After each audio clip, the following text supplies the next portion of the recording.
Nah mungkin Om Ade boleh share gitu loh dari awal, gimana sih sarannya, tips atau tips ngelatih psikologi kita di pasar itu seperti apa? Oke, kalau psikologi yang pertama kita harus tahu knowledge-nya. Kita harus dalemin dulu, pola analisanya dulu. Misalkan Om Handi pakai yang namanya technical analysis. Nah, kalau kita ngomong technical analysis ya juga harus tahu dari dalam juga. Hmm. Karena sedikit banyak kan technical analysis itu kan mengarahkan kita memprediksi how to market work, how to moving price gitu. Nah, kalau kita mengacu ke technical analysis itu juga ada standarnya. Oke. Saya percaya bahwa psikologi itu akan tertolong ketika kita mempunyai alat perang yang mumpuni. Kalau kita di saham ya knowledge yang cukup. Terus Terus, dari sisi fundamental itu ya kita harus kuatkan juga, harus tahu seakar-akarnya. Terus yang kedua, kita setelah itu kita kuasai, baru kita ngomong jam terbang Om. Nah, kenapa? Kalau kita jam terbang bagus, kalau alat perangnya nggak kita kuasai, kita nggak bisa melakukan percuma. jurnal, kita Oke. nggak bisa evaluasi, dan kita nggak bisa tahu kesalahan kita di mana. Nah, kalau gua sendiri biasanya kan setiap hari Minggu atau Sabtu, gua biasanya bikin plan untuk Oke. 1 minggu ke depan, Om. Saham apa atau instrumen apa yang cocok buat 1 minggu ke depan. Nah, to be honest, gua sendiri nggak hanya Indonesian stock aja. Iya, iya. Gua ada forex, ada US market, ada crypto, ada Indonesia juga. Nah, kenapa? Supaya saya dapat feel-nya. Selain dapat uangnya, saya dapat feel-nya. Karena sedikit banyak kondisi kita kan dia dikuasai asing nih ya. Saya Iya. berusaha ngikutin ritmenya mereka seperti apa gitu. Oke. Nah, misalkan oke, Wall Street turun, Dow Jones turun, apa nih yang menyebabkan dia turun? Gua rekap sama kan kayak kita. Cuman bedanya kalau di sana kan nggak ada net sell, net buy Iya, asing nggak kan. kelihatan. Iya, iya. Karena ya itu jadi satu kesatuan, mereka sendiri kan yang akumulasi atau distribusi. Sementara kalau kita kan masih kurang lebih kan masih jagain sana itu, Om. Iya, iya, Itu iya. yang pertama. Terus saya kan terus yang kedua, journaling tadi kan sudah ya. Hmm. Terus yang ketiga, kita biasa harus banyak komunikasi, ikut event-event nasional atau internasional. Kita sering diskusi sama teman-teman, apalagi kalau kita lihat akhir-akhir ini ya, Telegram sudah banyak, terus Iya. Clubhouse ada, Instagram Program banyak. ada, Iya. uh, pasti ada hal dari sisi yang dimana kita nggak akan pernah tahu kok. Nah, dari si discuss nanti baru kita oh iya ya baru kepikiran kayak gini-gini. Oh, jadi kita bisa modify kurang lebih seperti itu kalau caraku ya. Tapi Hmm. tetap selalu journaling. Saya eh, percaya banget, kayak orang dulu ngomong ciri-ciri orang sukses itu kan nggak bisa lepas dari pen sama book ya. Dan Iya, itu iya. saya praktekkan sampai sekarang. Salah satunya kita melakukan jurnal Journaling. dari enter per enter, dari pergerakan per pergerakan, dari analisa per analisa, bahkan sentimen per sentimen nih. Oke. Supaya kita dapat roofnya. Kan kalau kata teman-teman pengusaha kan, kalau usaha kita mau berhasil ya kita harus all out. Hmm, hmm, hmm. Iya, iya, Harus iya. menjiwai. Nah, cara saya untuk menjiwai ya seperti itu.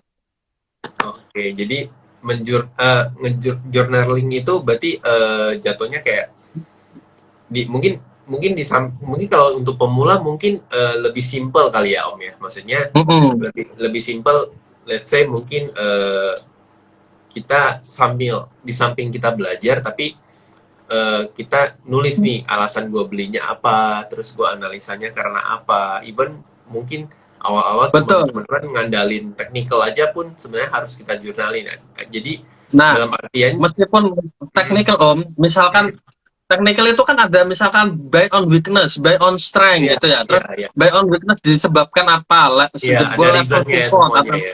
itu harus punya kriteria Om. Sama kayak kita mau beli yang namanya jajan deh atau beli properti, kriterianya kayak gimana?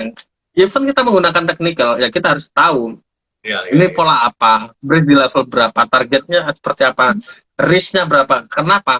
Eh, Orang gampangin ngomong cuan, tapi nggak semua orang bisa ngomong resiko. Tapi kalau saya resiko dulu. Iya, cuan iya. gampang. Risiko yang harus kita lihat dulu sih sebenarnya. Betul. Iya. Kenapa? Even di institusional aja, analis sama risk manager itu gede, risk manager gajinya Om daripada analis atau fund manager. Bener-bener. Gua ngerasain sendiri. Iya, iya, iya. Betul lah, karena kan emang secara kerjaan kan eh, apa eh, itunya emang lebih gede kan, apa Betul, manajernya jauh lebih gede gitu dibanding betul. dibanding analis gitu. Nah, benar-benar. Terus Oke. ini juga Om, Mm. banyak orang yang pinter beranalisa, tapi tidak banyak orang yang punya aset dalam jumlah sekian atau compoundingnya jadi. Oke. Mm, mm, mm. Dan itu Jadi, menurut saya kan sayang sekali itu. Kan sementara trading atau investasi kan maunya kita kan uangnya berkembang. ya, Itu kan yang kita cari. Nah, makanya kita menekankan risk supaya kita bisa menjaga modal, menjaga profit supaya bisa berkembang yang jauh lebih bagus atau yang kita inginkan berapa nih goalnya. betul, betul. Iya, iya, benar, benar. Jadi semua semua mesti diukur ya. Jadi semua Mm-mm. mesti diukur. Benar sih, gue juga pernah, dulu gue pernah share sih Om, pernah share ada Excel, gue bikin dalam bentuk Excel itu apa jurnal trading. Jadi even gue belinya alasannya kenapa, itu ada reasonnya. Terus gue jual karena apa, itu ada alasan-alasan. Even maksudnya gue jual karena gue takut, gue jual karena di saat itu gue panik. Ya ini ya gue bisa apa maksudnya gue catat gitu loh. Jadi kita berusaha di sana karena akhirnya kan kita bisa evaluasi dari jurnal itu. Oh ternyata gue kemarin Betul. jual karena ini. Oh kemarin gue beli karena ini. Even misalkan gue beli karena Om Ade aja, ya udah gue tulis, gue tulis gitu. Jadi kan kita bisa nge-track ya. Intinya kita kan kalau emang Nah, kali kita emang mau serius di ranah ini, kita harus bisa all out tadi kata Om Ade, terus bisa nge-track progres kita sampai di mana gitu ya. siap. Mantap. Oke, nah Om, sebenarnya lebih penting, sebenarnya kan ini Om, untuk membangun satu psikologi atau jam terbang di market, itu sebaiknya emang, apa sih yang salah? Maksudnya, terkadang kan kita pintar di analisa kan belum tentu bisa jago secara psikologinya gitu. Betul. Nah, sebaiknya dua hal ini mana sih yang perlu dilakukan sebelum kita mulai? Even kita invest di saham atau mungkin kita trading di saham, Om. Sebenarnya Nah, apa yang paling penting sih sebenarnya? ini kalau gua nggak apa-apa kita lakukan analisa, kita journaling dulu, kita klik dari perjalanan jurnal kita Ya. bikin forecasting gitu. Oh, misalkan ada pola seperti ini atau saham A B C gitu ya, nanti menurut saya forecasting itu hasil dari pergerakan ya teman-teman. Kita lihat tuh pergerakannya sampai mana, bener nggak nih, on the track nggak nih. Kalau sudah on the track, sayang sahamnya ini nggak ada demo Om. Nah, itu teman-teman bisa ini aja deh. Kalau saran saya bisa kita masuk berlatih di Forex, di Ya, MT4. Itu kan ada ada demo, demo. ada demonya. Karena memang saya tumbuh dan besar dari Forex ya, saya bisa share di situ. Kenapa? Menurut saya penting di Forex ya, selain kita make money, kita juga kalau teman-teman ngomongin technical analysis itu juga jauh lebih enak di Forex daripada di saham. Tapi ketika kita sudah jago di Forex, otomatis di saham kita ya bisa agak nyantai aja gitu. Nah, otomatis psikologi kita ketolong secara nggak langsung. Terus yang kedua, volatilitas saham sama Forex kan lebih gede Forex. Paling nggak Ya, kita hajar yang gede dulu, ya nggak usah pakai uang yang banyak, nggak usah $100 $200 aja cukup. Yang penting kita bisa ngamati, yang penting kita bisa eksekusi, yang penting kita bisa bener-bener menikmati feel-nya pergerakan harga itu seperti apa, baru nanti teman-teman bisa terjun ke saham. Tapi kalau saya pribadi Om, sampai saat ini saya tetap trading forex, nanti hasilnya saya withdraw, reinvest lagi di saham. Tetap saham oke. itu paling aman. Nah, saya tidak meninggalkan forex karena saya tetap harus berlatih. Yang namanya jam terbang itu tidak pernah bohong. Iya benar. Apalagi saya retail trader Nah, yang analisanya mengedepankan yang technical analysis. Jadi tetap saya kawal. Apalagi kan di forex ada instrumen misalkan komoditas, oil, emas. Nah itu kan bisa kita ikutin pergerakannya. Yang nantinya kita aplikasikan di saham itu kan Saham masih ya. ada erat sentimen Om. Bisa kita Ada. manfaatin. Iya, iya, iya, benar-benar. Dan yang lagi dilakuin itu gue lagi ngelakuin itulah karena gue akhir-akhir ini kan lagi ini juga trading di forex juga. Nah, gue sebenarnya di forex gue nggak nyari duit gitu. Maksudnya fokus utama itu nggak nyari duit, cuman gue melatih, ya melatih melatih apa ya, melatih teknikal kan. Abis kita analisa terus kita latihan gitu. Nah, itu jadi inilah, jadi ajang atau tempat untuk latihan. Jadi sebenarnya kalau cuan itu bonus, tapi niat awalnya itu emang untuk latihan teknikal. Terus juga mungkin karena gue juga ngelihat related karena forex kan, forex itu market global, eh, mata uang dan lain, instrumen kontrak segala macam di situ kan. Nah, itu Betul, betul. biasanya related sama saham juga kan Om ya. Jadi kalau misalkan Iya, kita lagi trading XAU emas segala macam, jadi kita tahu oh ternyata eh, kondisinya lagi begini. Nah, harusnya impactnya ke saham itu, saham-saham mungkin komoditas emas itu akan jatuhnya seperti apa gitu. Nah, itu bener setuju ya. banget sih kata Om. Itu bener banget kata kata Om Ade sih. Oke, nah kita Dan itu lanjutin. Hmm, pokoknya tetap berlatih, tetap ya. berlatih. Hmm. Karena Karena kita market nggak bisa berlatih. market Terus yang kedua, tanamkan kalau kita itu selalu salah karena yang benar itu market, market ya, always ya, right. ya gue baru mau ngomong. Jadi market itu akan selalu benar. Market tuh nggak pernah salah gitu loh. Yang Nah, salah itu kita. Yang salah itu kita. Oke, nah Om, biasanya dalam kondisi psikologi seperti apa sih Om, yang harus dihindari lah? Atau mungkin memilih diam atau tidak mengambil posisi?